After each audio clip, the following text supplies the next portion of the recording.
Frankenstein. Good day to be alive. Come to think of it, every day's a good day to be alive.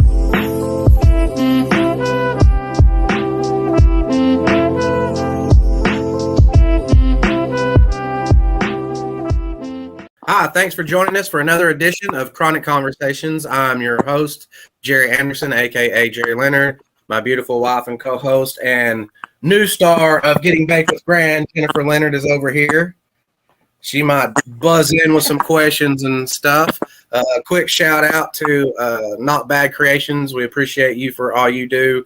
You really need to check these people out. They're not only good at what they do when they make paracord items, and not only they're very creative, but they're really great people and some great people to support. So make sure you check them out. If you drive a motorcycle and they get backs or any other paracord items, get in touch with them. I promise you, if you give them a good idea, they're going to do you right, and you're going to like the work that they do. Also, check out Thompson's Personal Training online, Sean Thompson. Shout out to him. Real quick shout out to Coach Kevin Kennymore and K-South Boxing Promotions. And then we'll get to our guest. Our guest is first-time podcast, first time in our studio. Some people may know him as Juan Torres' coach. I know him as Johnson Earnest or Coach Earnest. He is, like Juan, a man of many talents. He's a real deal cowboy. He's a mechanic. He is a motorcycle enthusiast. He does rings.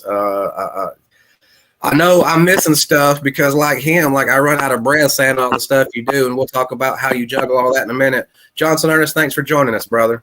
No problem. Appreciate you for having me. Man, I've been wanting to talk to you for a long time, and that's one of the things I like about this show is I get to talk to people that I might not never get to talk to if I didn't do it. So I appreciate you spending some of your time here with me. We talked about you being Juan Torres' coach. We was just having a little conversation about him beforehand. We're going to start with him, and then we're going to work our way backwards. So where and how did you meet Juan? Well, actually, I was in Conroe at another gym, and I was training up there. And my partner right here behind me, RIP Mike Hammer, Buck, he used to bring his fighters to us all the time and get some sparring and stuff like that. Right. And he used to beg me to come down to Huntsville and partner up with him and train his fighters. He loved my style. He loved how I teach. And he told me, hey, man, we can go forward in this thing, man. I need you down here in Huntsville, man. We can make it. And from there, when he would come to Conroe, I would get Torres and a couple other fighters from HitCity, and I would work with him in Conroe, but I never had to drive down here to HitCity. So, that's my first time meeting Juan actually when he came to Conroe. What? Let's go back even further than that real quick. What got you and how did you get started in boxing to begin with? Well, actually, I had a pretty bad background. I mean, I was a thug. I was in the streets. I was doing everything under the sun, one of them bad kids. And actually, I was kicked out of Conroe, Texas by a judge in Conroe. And he actually sent me to Cleveland, Texas. And I was on probation as a juvenile. So a detective seen me, and I was fighting every day in the high school. And the detective had to the boxing gym, Cleveland Boxing Gym in Cleveland, Texas. They introduced me to my trainer, Mike Buckley, who became like my father. And from there, the rest is history. Rest is history.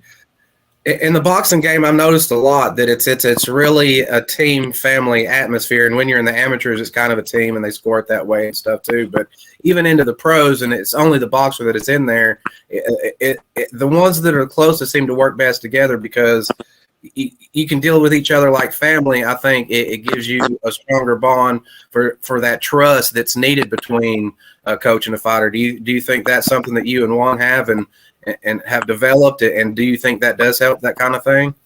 I think with Juan, it's deeper than just a boxing coach. We're like family. We're like brothers in the sense, I try to, a boxing coach is more than just a coach. Sometimes you're a mentor, sometimes you're a father, sometimes you're a counselor, sometimes you're just there to listen. You're more than just a coach, so even with all, including Joseph Francisco, when I worked with him, yes.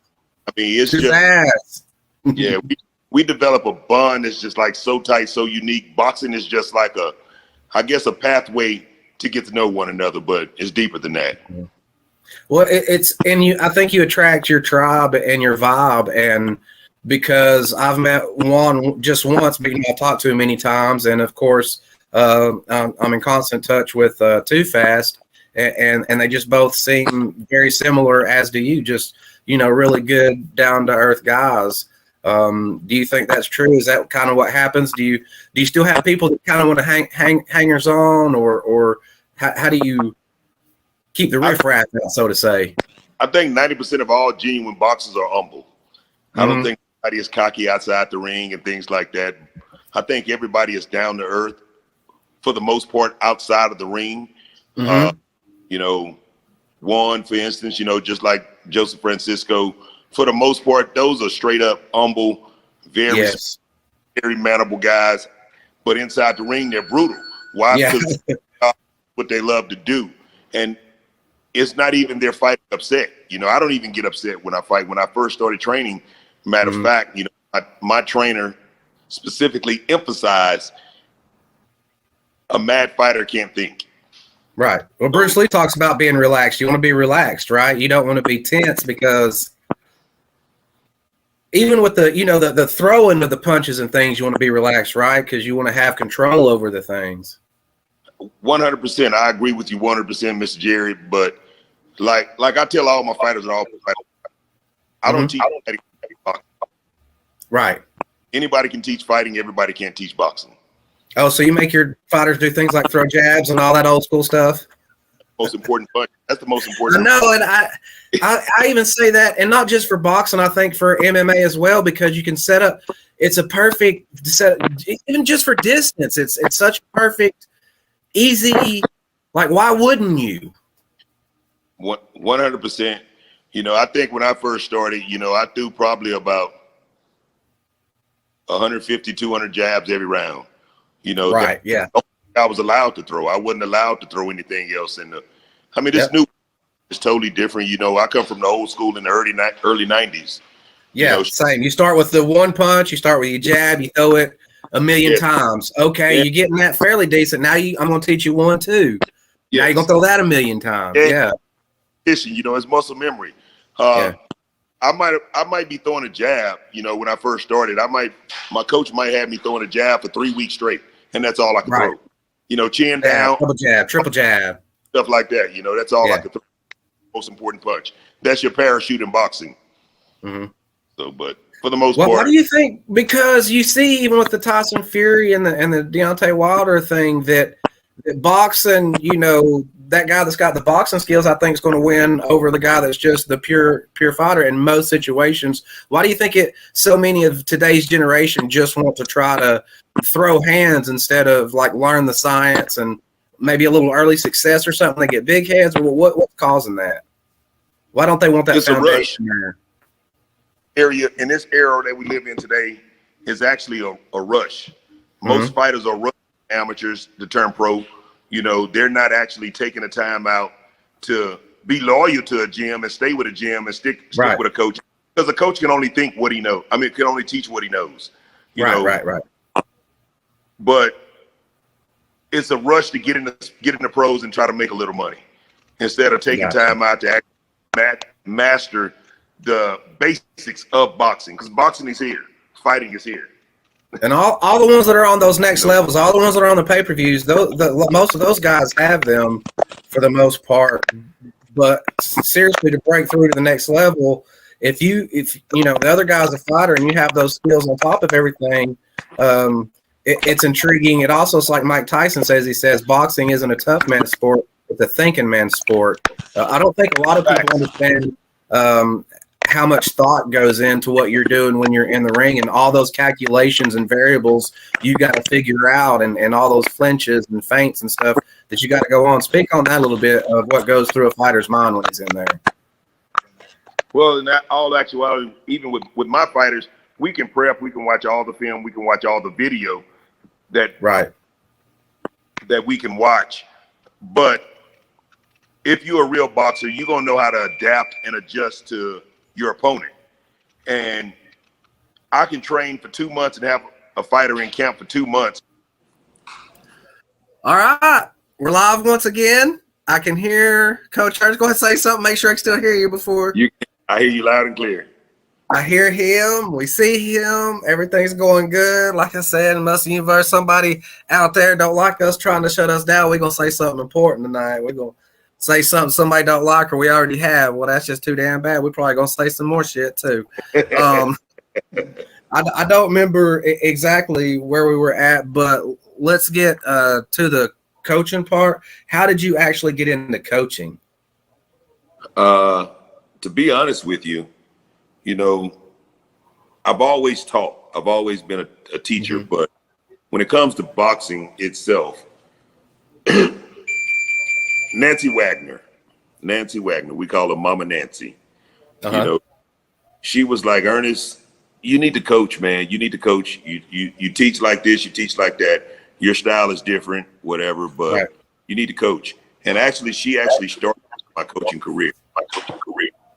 Because prior to that, you know, I coached on the side. I coached my family, you know, my kids and stuff. But I never just took coaching serious and decided to take it full time. And once I did, you know, I just basically fell in love with it, man. It seems like that's the way it happens. Like in a lot of things, it usually takes somebody else saying, you should be doing that. And I think we already kind of know deep down in our side we should be too. But once you get that other person, then that's a spark. Now two or more have come gathered and we can do something with this. Is that the way you felt? And at that point, did you feel like it was already inside of you? Like you said, you're doing it anyway, right?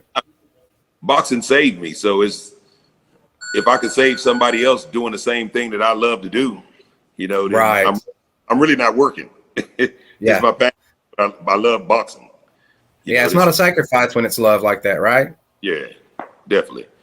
And do you work with amateurs too? Do you work with the younger kids? I thought you did, but 100%. You know, I've been involved in kids forever. You know, that's the full circle, right?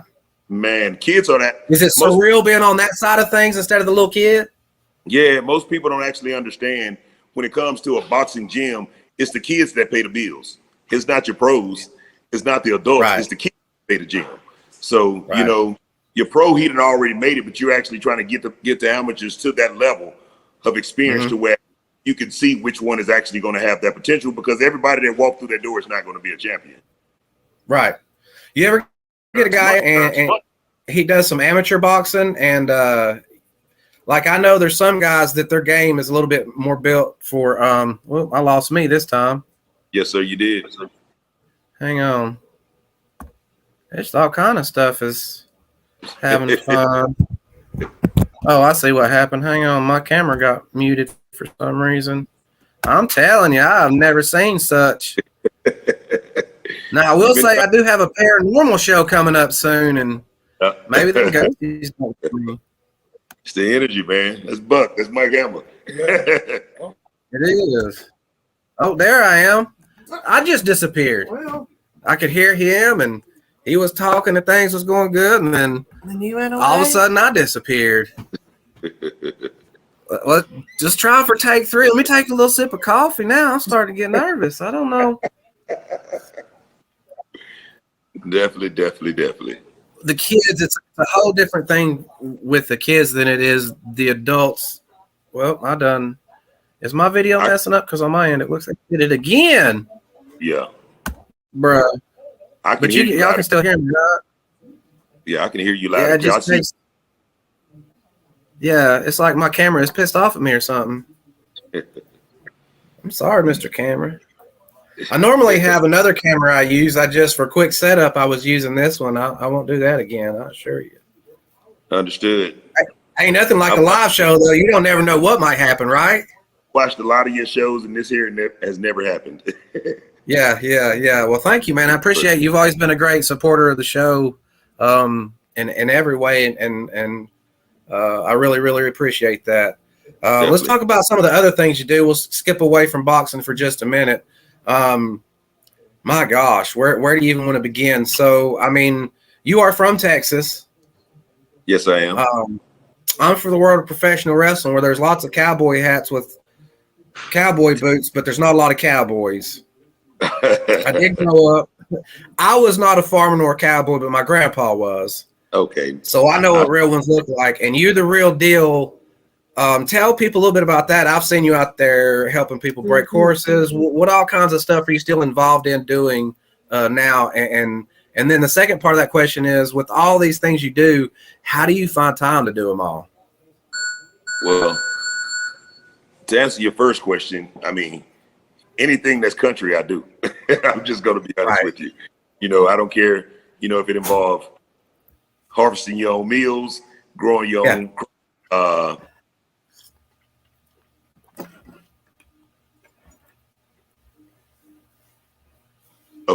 I got a major phobia against mice. Nope. Don't play with me. Do not no play mice.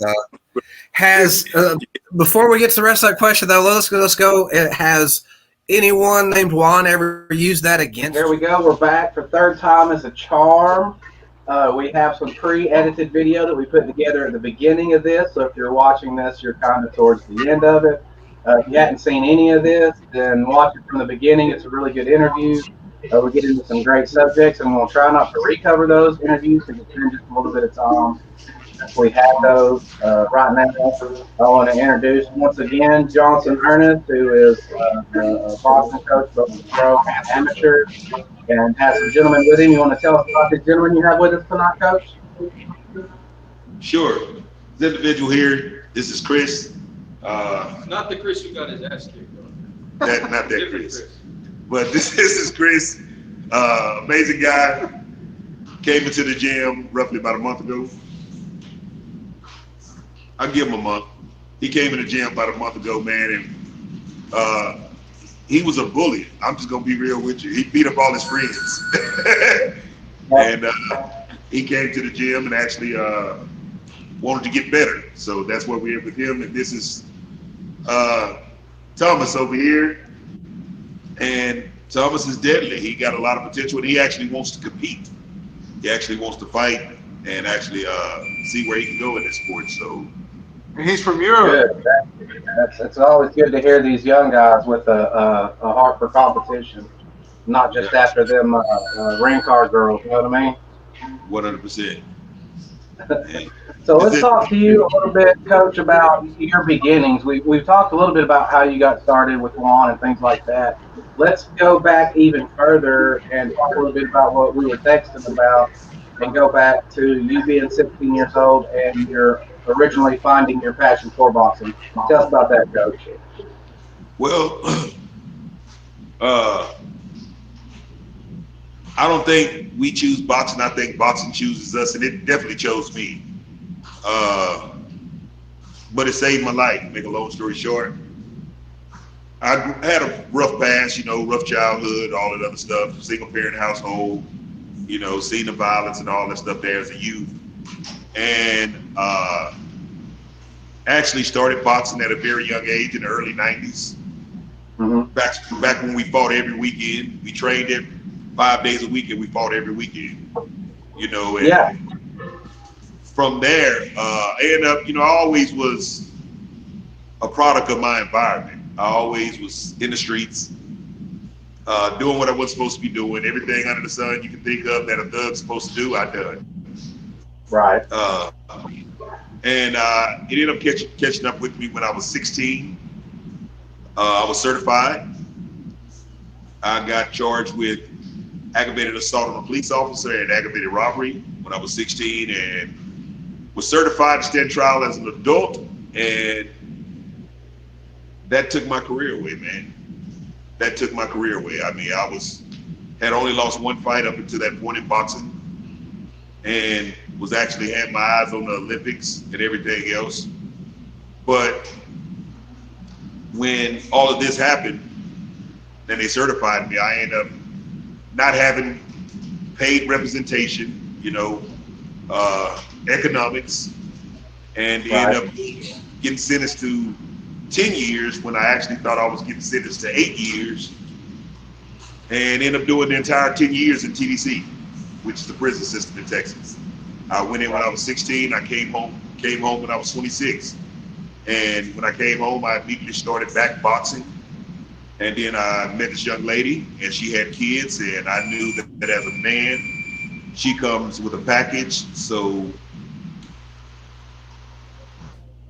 basically, you know, I got to be the one to support this family. And that's what I did. You know, I stopped boxing and went to work and tried to raise a family while boxing, and it just didn't work out. Right. Had a new set of priorities at that point in time. 100%. 100%. And how did that man. Hit City? Well, Hit City came about because I was in Conroe coaching, and Mike Hammer seen me, and it came down, and from there, you know, the rest is history. He kept begging me to come to Hit City. Opportunity presented itself, and here I am with Jefe Juan Torres. And Mike Hammer, you know, we mentioned at the beginning that you coach both pro and amateur. Now, there's a lot of people may not understand, but there's a big difference when it comes to both in the ring as a boxer and as a coach. What kind of different approach do you have to take with amateur boxers versus pro boxers, and how is it different for people who may not watch the box? Well, in reality, just a good amateur coach doesn't necessarily make a good professional coach. Right. You know, the rules of the sports are different, totally different. But scoring's different. Yeah, but what I like to try to teach is the same thing that Buck preached all the time to the fighters, is that we don't teach amateur boxing.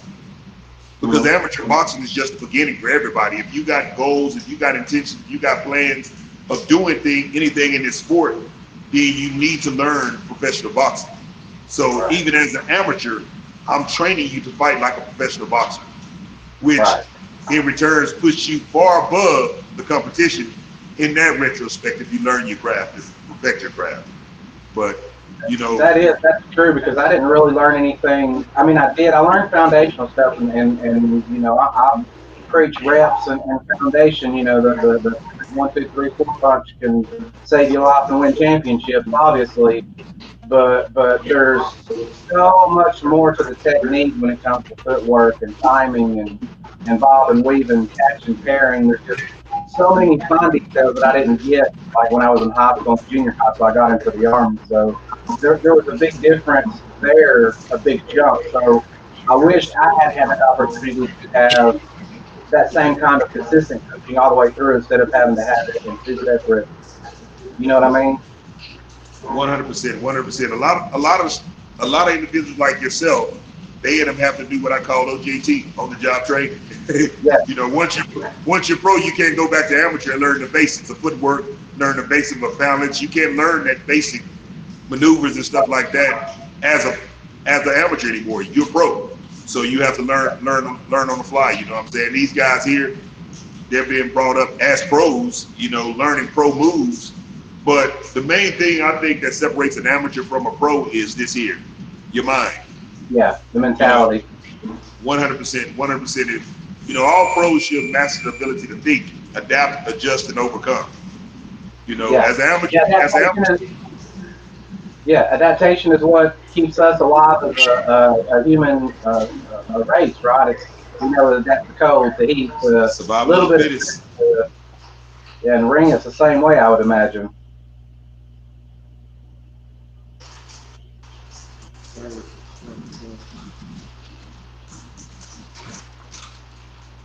Okay, I got you. So let's drift just a little bit away from boxing for a minute and tell me, and I'm just gonna throw it out there. Tell me about goat yoga, Coach. Before he does everything, let's say he's a man of many trades. Like, I don't have time in this podcast to list all the stuff he does. So we're going to jump right in and tell us what, because I do a little yoga myself. Tell us about goat yoga, Coach. Well, you can actually, people, if they want to know about it, a lot more about it, they want to know where the classes are and things like that, and they're local to Houston area, they can go on Instagram, they can go on Google, whatever, and Google Goat Yoga Houston, and it'll come up. But basically, goat yoga is basically, the goats actually provide a therapeutic release.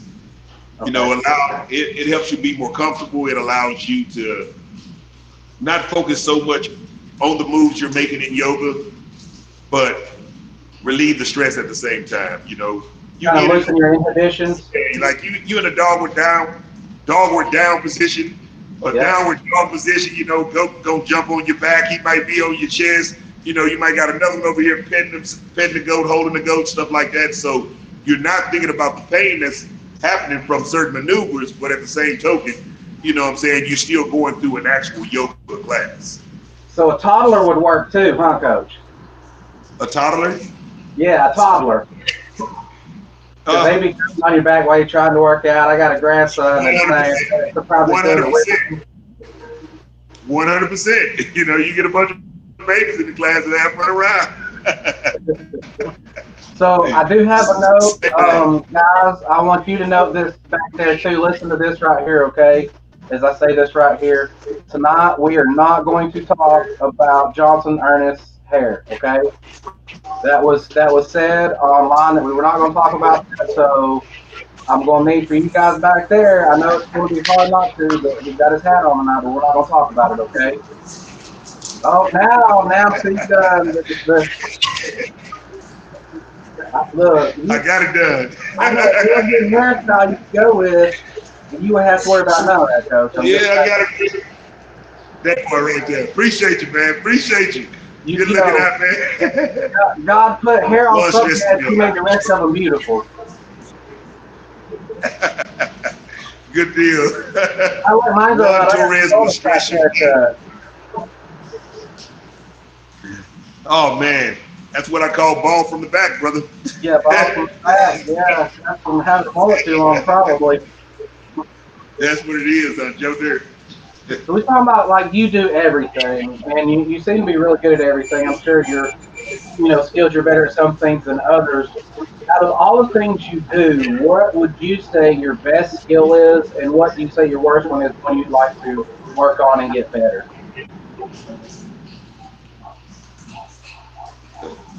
Out of everything, what would be my worst skill? Patience. Patience. I think patience is a skill. It's art. That's something that you want to learn from time to time. Patience is being BS. Nonsense. But things that don't make sense.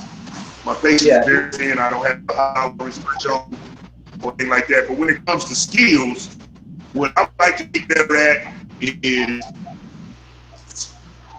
I don't know, I can't think of anything. I think I'm good at everything. I really think I'm good. So let me mark out being humble as a problem. Okay. We'll mark that right out. We got that one. That's what kind of thing do you have outside of boxing? What is the most fun you have? Because, I know it may seem weird to a lot of people, but I enjoy this stuff like welding and a lot of the stuff you do. To me, it's kind of cathartic. It's not just work. It's kind of a fun too. So what do you have the most fun doing? Fishing and riding horses. Fishing and riding horses. That's it. If I could retire and just coach boxing and fish for the rest of my life and ride horses, that's all I would ever do. And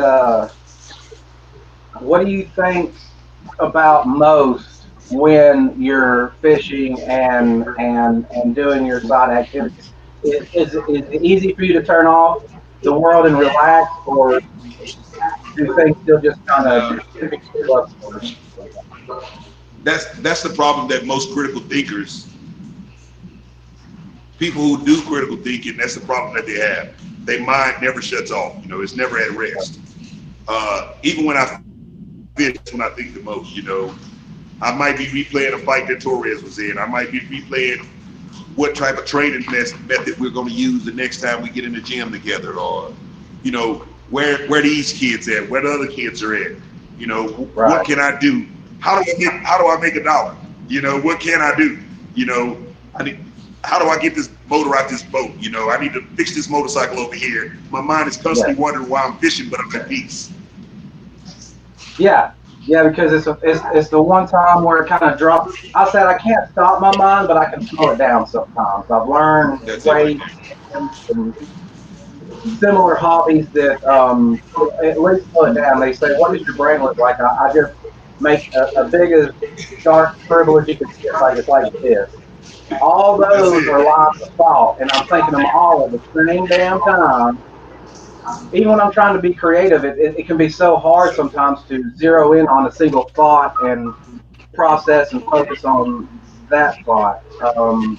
Speaking of focusing on things, does Juan still have his fight coming up this February? We're looking for an opponent. It's not going to be in Texas. That's 100% sure. 100% sure it's not going to be in Houston, not going to be in Texas, but we have a possible match in Alabama on February 11th coming up. Uh-oh, you're getting out towards my way now. Look out. That's it. Whatever I got to do to get up there and get Joseph too fast. Back folks, that's what we're going to do. Man. That's a heck of a card, man. If we had some Too Fast on there, some Juan Torres. I'll tell you what, I just saw Christian Daniel fight. Did you happen to see that fight? White Gypsy's the beast. I love the kid. He fights with so much passion. He carries his whole country on his back every time he steps into the ring and it shows. Yeah. It's like I was. He's one of those like Juan, like he's so nice outside of the ring, or at least to me. He might not be nice to y'all. So if I'm telling y'all a surprise, then forget it. But you over here get me distracted, man. Beautiful. Always, I understand. Look, that's focus. That's a picture. So I put the candles between the shower curtains. Okay. Awesome.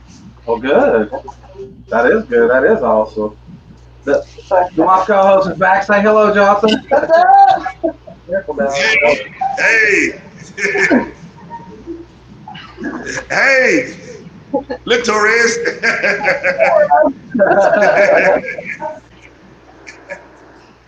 He's bundled up over here, but I end up being in Alabama, so Stop it. yeah. So we're getting close enough. I don't think Freddie fought on that card. I don't think Freddie fought on that card, but Freddie's a beast also.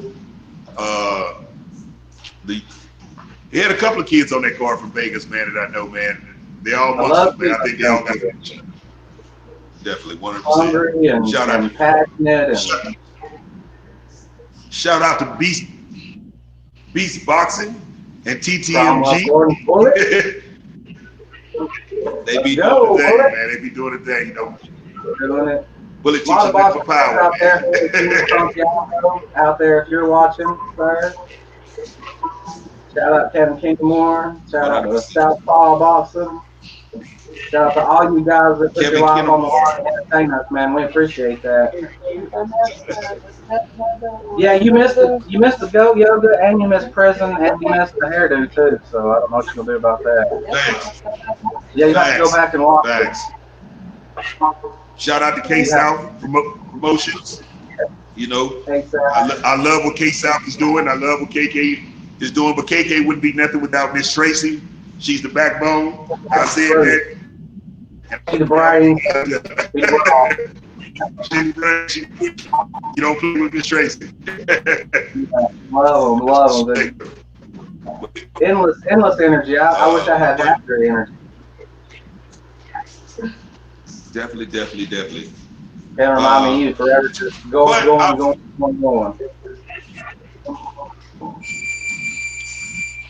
I don't know how to stop. And one thinks he can call me at 100. Yeah. He thinks he can call me at 2 or 3 o'clock in the morning because that's what time he gets up to go to the gym, but that's what time I lay down. Oh, man. Or he don't call one Texas. You know, he has two texts and he always texts. Some googly eyes and what you doing. Look, believe it or not, you know, I'm running my mouth on here all the time, but I'm not much of a talker when it comes to the phone. I'm more of a texter myself. Oh, okay. And he might text you what you doing with some eyes saying, I'm trying to see what you're doing or whatever. And you might not get a response for 3 hours. That sounds like some of the fam. I have his motorcycle at my house right now, so I'm fixing on that. So he makes it his duty at least once every other day to text and ask how his roof. It's 30 degrees out here, man, and it's a tornado just shut down in Pasadena. You think I'm worried about your motorcycle? He's like, no, that's why I'm calling to check on it. I'm gonna make sure what's important take care of. You okay too? You did okay. We went through that. It was storming real bad, and he called or texted and said, "How's my baby?" You know, I say, man, well, you know, it's 29 degrees. My yard is flooded, but I'm doing okay. And of course, his response was, "Oh yeah, how you doing, Coach?" But you know, other than that, man, you know, we try to do what we can do. We got big hopes of this tour this year. Hopefully, we'll be getting some 8 and 10 runs this year. And staying there, we got some big time to make that push. And hopefully, Top Rank brings us back and give us another opportunity to get up there and make a showing. Man, I can't wait to watch again. It's always awesome, exciting, and an honor to get to watch Juan Torres fight. It's an honor and a privilege to get to talk to you tonight, Coach. I finally got to together again, and so far seemingly have made it through this whole thing. Guys in the back, I don't get him too bored. He looks like he's about to fall asleep right now. Is there anything y'all wanted to say before we get out of here? Any shout outs y'all wanted to give? My Instagram, CJPATTT, and shout out to my mom for being a good mom. You can't beat that. You can't beat that. You can't beat that. Shout out Coach Earnest. Juan Torres. Did you hear that, Jerry? Yeah, I did. I don't know. Hang on, I'm one more time. I didn't hear him. He might have to say it again. A little bit louder. Let's do that again. One more time. For the one more Yeah, I'd like to shout out Coach Earnest and Juan Torres. HitCity, Coach Torres, Torres, Texas. I'd like to shout out this garage door behind me, the seat I'm sitting in for having my ass. Okay. He's quiet, man. He just came from Europe. This individual, when I posted on Facebook, that I took from Europe. This the individual that I got from. It was a pleasure to meet both of y'all tonight. I look forward to seeing your thoughts in the future as well. Definitely. Johnson, Down to 178. what do we got coming up immediately that we need to know about? Can you repeat that? What do we have coming up immediately that we need to know about? Like I said, Juan Torres, if all goes well, February 11th, we'll be fighting in Alabama. March 18th, we'll be in Cleveland, Texas, on El Tigre Promotions. Outside of that, man, we just staying busy, staying ready, but we ain't got to be ready, man. When somebody knock on the door, man, we're not worried about getting in shape because we already in shape. What part of Alabama you guys going to be at? Huh? Gadsden. What part of Alabama? Come on in, Torres. Come on in, Gadsden. Gadsden, Alabama. All right, yeah, we'll be at that one. Good deal. We're probably going to drive in. We're not going to fly in. Hour and 45 minutes. Yeah, that's not even 2 full hours. That's closer to us than Atlanta. It's 10 hours for us. Yeah. Well, that's still not too bad, man. It ain't good. You riding that motorcycle there? I'm a truck. You're going to bring all the bike. We're going to bring a helicopter or something like that. Now we're bringing a van. We're bringing a van. The owner of this company here, Knock Hard Boxing, he's going to be driving right along. He's going to be driving right along with me, man. You know, he's a amazing sponsor of HitCity Boxing. Him and Hammer was like brothers. Him and Buck, Mike, you know, they was like brothers growing up. They got a lot of history together. So anything the gym ever needs, and he's able, he's there to do it.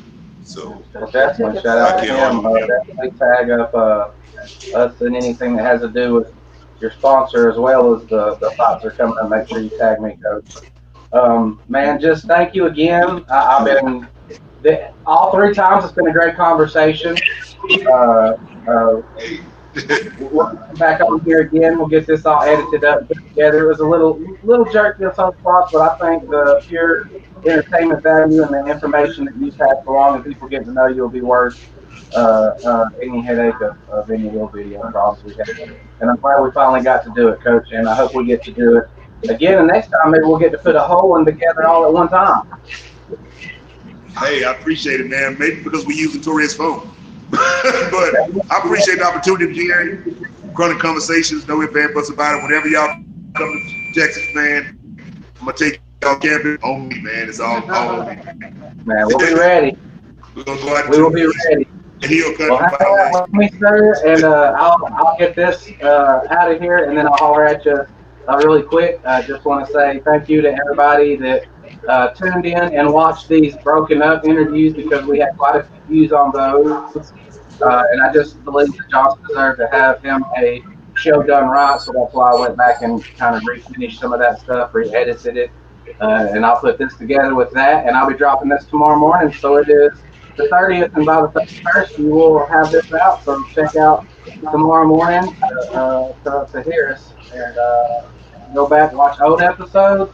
We have a new show coming out called Getting Baked with Fran with my beautiful co-host Jennifer, where she'll be cooking all kinds of things, her favorites, things she's never cooked before.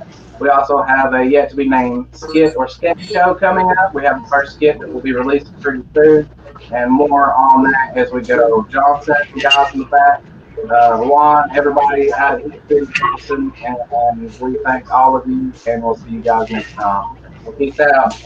Cool. Appreciate you. Peace out, buddy.